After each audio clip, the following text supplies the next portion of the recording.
Legitimación. Legitimar a las personas significa crear las condiciones para que la gente pueda acceder a la participación. Para ello, debe sentirse cómoda, localizada positivamente.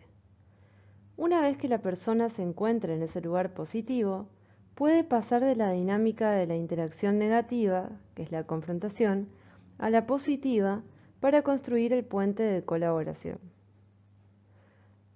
Distintos enfoques. Desde el encuadre jurídico, la legitimación se usa para calificar el contenido de una elocución, es decir, la calidad de legítimo de un discurso basándose en el derecho de esa sociedad. Enfoque de la conciliación. En el contexto de la conciliación se da la posibilidad de justificar o explicar las razones a las causas que hacen que alguien adopte actitudes, comportamientos o posiciones. Es decir, crear un contexto de confianza donde los implicados en el proceso de la conciliación puedan participar en una doble vertiente. Por un lado, facilitando la expresión de las pretensiones de las partes y por otro, reconociendo la capacidad de comunicarse entre ellos. Proceso de legitimación. El conciliador debe legitimar para él mismo a cada parte. El conciliador debe estar convencido de lo que dice en el momento de legitimar. De lo contrario, las legitimaciones se verán falsas y pueden producir un efecto contrario al buscado. Siempre debemos buscar las partes positivas que todas las personas tenemos. Si no lo podemos lograr, puede ser un indicador para que nos apartemos de la conciliación, ya que no habría imparcialidad por parte del conciliador y por ende no podrá ayudar a las partes. Como segundo paso, se busca legitimar a cada persona frente a sí mismo. Hacerlo sirve para otorgar validez a lo que dice, pues fomenta una revalorización de la propia valía personal y de la capacidad de afrontar y resolver problemas. Esta forma de legitimación también es conocida como empoderamiento, que viene a ser la capacidad individual de cada persona para hacerse responsable de su vida, también denominada empowerment. Como tercer paso está la legitimación entre las partes. Esto conlleva un reconocimiento a las manifestaciones de la otra parte durante el proceso. Los efectos de la legitimación entre las partes se materializan en cierta empatía e implican ser sensibles ante las situaciones del otro. El objetivo es que las partes se pongan, como se ha denominado informalmente, en los zapatos del otro para entender su punto de vista. Como cuarto paso, encontramos a la legitimación del contenido.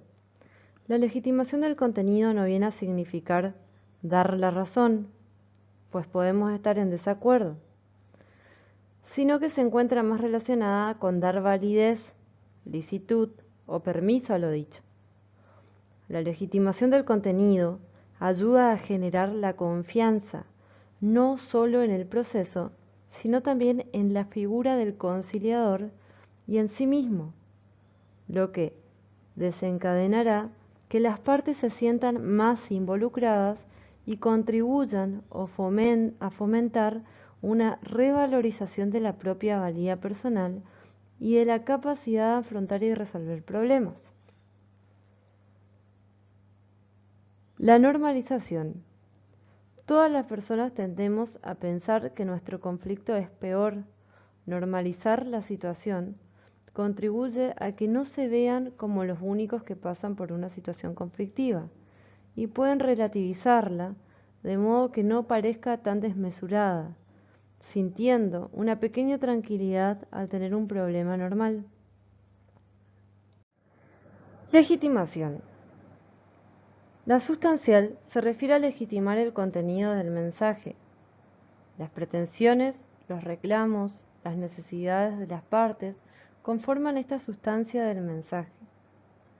La legitimación relacional se refiere a la relación entre las partes. El modo en que los sujetos se comunican nos dice el tipo de relación que tienen. Por lo tanto, es bueno observar el nivel extralingüístico o no verbal de la interlocución, como por ejemplo los gestos, las expresiones corporales, así como también el nivel paraverbal, los tonos, la cadencia de la voz, sin descuidar el contexto. Preguntas. Concepto. La formulación de preguntas es la técnica básica del tercero interviniente, conciliador. A partir de ellas es posible acceder a la forma en que las partes tienen organizada su experiencia en torno a la situación del conflicto. ¿Cuál es su versión del conflicto? Y asimismo, constituye el vehículo que hará posible la construcción del acuerdo.